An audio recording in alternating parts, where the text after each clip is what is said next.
uyquning to'satdan buzilishi yoki uning umuman bo'lmasligi har bir insonning hayotida tabiiy holga aylangan. Bunga sabab nima va uyqusizlik kasallikni bir turimi?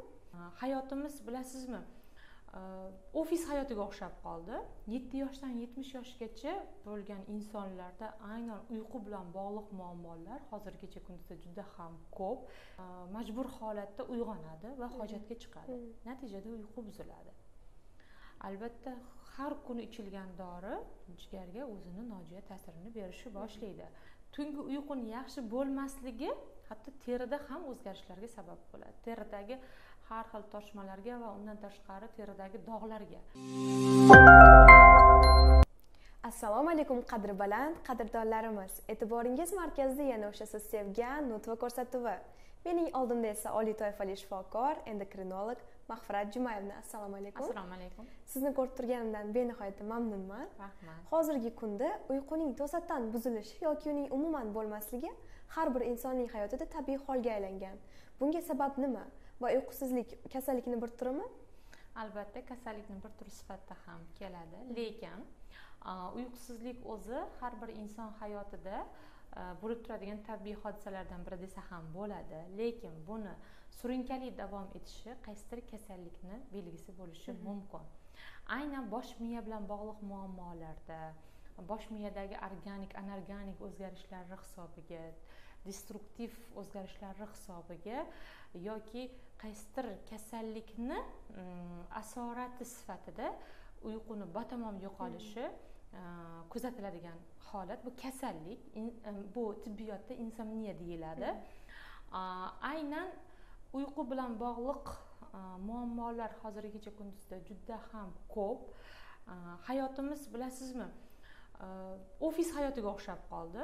7 yoshdan 70 yoshgacha bo'lgan insonlarda aynan uyqu bilan bog'liq muammolar hozirgacha kunda juda ham ko'p.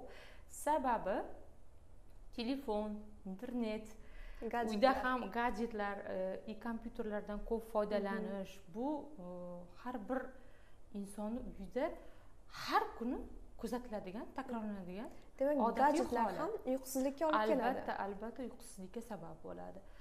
Tunda uyquni buzilishi organizmda qaysidir kasallikni, masalan, belgisi ham bo'lishi mumkin. Aynan kompyuter, telefonga bog'lamagan holatda, masalan, qaysi kasalliklar? Organizmda shunday kasalliklar bor, tungi diurezi kuchaytirib yuboradi. Qandli diabet, qandsiz diabet deymiz. Undan tashqari erkaklarda prostatitni bo'lishi, tungi diurez oshgandan keyin inson majbur holatda uyg'onadi va hojatga chiqadi. Natijada uyqu buziladi. Va endi fiziologik organizmda qaysidir gormonlar o'zgarishini hisobiga ham fiziologik ravishda uyquni buzilish holatlari ham yuzaga keladi. Tushunarli. Uyqusizlik nimalarga sabab bo'ladi? Uyqusizlik o'zi normal uyqu inson organizmiga juda ko'plab nima deydi, fiziologik holatlarni taqdim etadi. Masalan, miya dam oladi normal uyquda, mushaklar bo'shashadi, asab sistemasi joyiga tushadi, charchoq hissi yo'qoladi, hamma organlar dam oladi. Uyqusizlikda uni aksi bo'lsa agar asab sistemasi ishdan chiqadi, depressiya, inson kun bo'yi davomida charchoq hissini yenga olmaydi.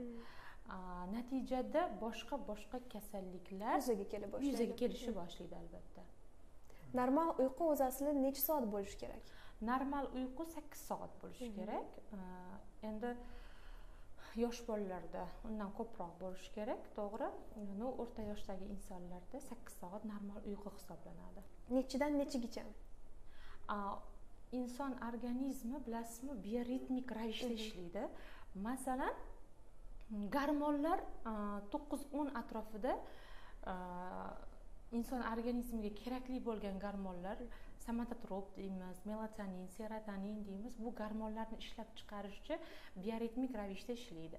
9-10 atrofida ishlab chiqarilishni boshlaydi. Masalan, somatotrop degan gormon, bu bo'y o'stiruvchi gormon. Undan keyingisi uyqu gormoni, aynan melatoninni chiqishi 11 atrofiga to'g'ri keladi. 11lar atrofida. Demak, 9-10da o'sha uyquga ketish kerak inson. o'shandagina normal uyqu bo'ladi va gormonlar bioritmi normal holatda ishlashni boshlaydi, gormonlar chiroyli chiqadi va organizmda hamma metabolizm me'yorida bo'ladi. Boya gap avvalda aytib o'tdingiz, uyqusizlik qaysidir kasalliklarning asorati bo'lishi mumkin. Aynan qaysi kasalliklarning asorati? Aynan bosh miya bilan bog'liq muammolarda, masalan, Alsgeymer deymiz, Parkinson kasalligi deymiz, nevrologik kasalliklarda tungi uyquni umuman bo'lmasligi holatlari yuzaga keladi. Va undan tashqari yana asorat sifatida aynan qandli diabetni, qandsiz diabet, endi bular prostatit, bular nima deydi? Kasallik bor, uyqusizlik majbur qiladi, o'sha inson uyqu holati bo'ladi, majbur bo'ladi, tungi diurez oshib ketganini hisobiga majbur holatda uyg'onishadi. Lekin patologik proseslar, aynan bosh miya bilan bog'liq muammolar uyqusizlikka sabab bo'ladi. Ko'pincha uyqusizlikka uchragan insonlar kimyoviy dori vositalarini ko'p qabul qilishadi va oradan birmuncha vaqtlar o'tgandan so'ng u insonlar o'sha doriga o'rganib qolishmaydimi? U dorini ichmasa uxlay olmay qolishmaydimi? Albatta o'rganib qolish hissi bo'ladi. Tinchlantiruvchi preparatlari nojo'ya ta'sirlari albatta bo'ladi, neyrotoksik ta'siri, gepatotoksik ta'siri. Chunki har bitta ichilgan dorini oshqozon, jigar o'sha sintez qilib beradi. Albatta har kuni ichilgan dori jigarga o'zini nojo'ya ta'sirini berishni boshlaydi va bosh miyaga ham xuddi shunaqa neyrotoksik ta'sir beradi. Shuning uchun imkon qadar uyqudan aziyat chekayotgan insonlarga tavsiyam dorivor o'simliklardan ko'proq foydalansa bo'ladi. Avvalambor uyqusizlikning sababini topish kerak. Sababi aynan shu ish jarayoni bilan, stress bilan bog'liqmi? O'sha ishdagi ishda qolishi kerak. Uyga uni ko'tarib kelish kerak emas. Va yosh bolalarga ham xuddi shunaqa aynan uyqu rejimini to'g'irlash kerak albatta. Natijada mana aytdim, boya gormonlar bioritmik ravishda ishlaydi dedim. Somatotrop gormoni ham 9-10 atrofida chiqar ekan. Bu bo'y o'stiruvchi gormon.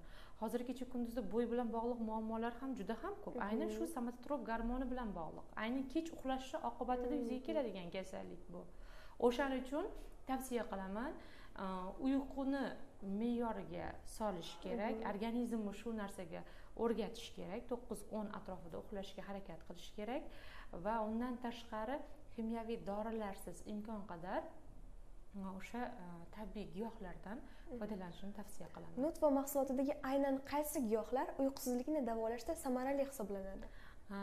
Tarkibida melanin gormoni, ya'ni o'simlik gormoni mavjud. Undan tashqari B kompleks vitamini ham bor. Aynan mana shu melanin gormoni, bilasizmi, melanin gormoni, gormon deganda inson qulog'iga sag'al gormon degan so'z noto'g'ri eshitilishi mumkin. Bu tabiiy giyoh bo'lsa, bunda gormon nima qiladi degan savol tabiiyki tug'iladi. Albatta tug'iladi. O'simliklarda ham gormon bo'ladi. Bu egzogen yo'l bilan tashqaridan organizmga tushirilishi kerak bo'lgan narsa. Oziq-ovqat ratsioni orqali bizga o'z melanin gormoni o'zi shundoq ham kirib turadi. Masalan, bananda, tvorogda, sut qatiq mahsulotlarida ham bo'ladi. Undan tashqari ko'plab mevalar tarkibida melanin gormoni mavjud. Bizning mahsulotning tarkibida ham masalan melanin gormoni aynan bor. 20 dan ortiq o'simliklardan olingan melanin gormoni.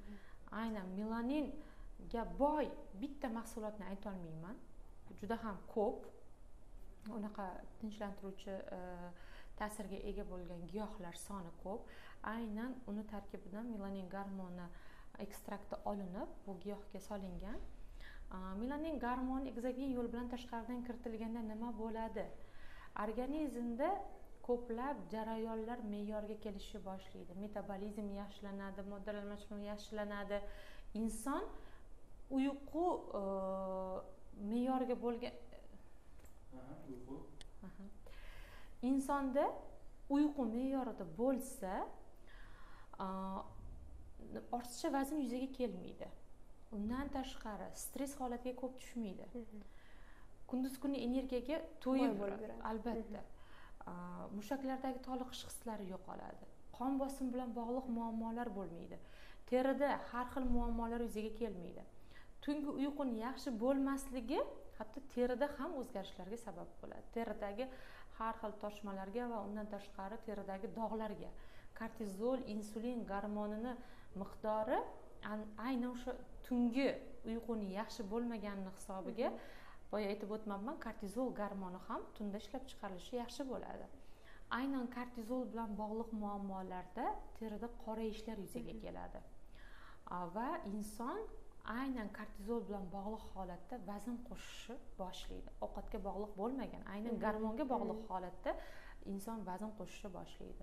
Shuning uchun tungi uyquni me'yoriga solish organizmda juda ko'plab jarayonlarni me'yoriga keltirishi ta'minlab beradi. Ayollarda hozirgi kecha kunduzda aynan melanin gormonini betartib bo'lishi natijasida ko'krak saratoni juda ham ko'payib ketgan.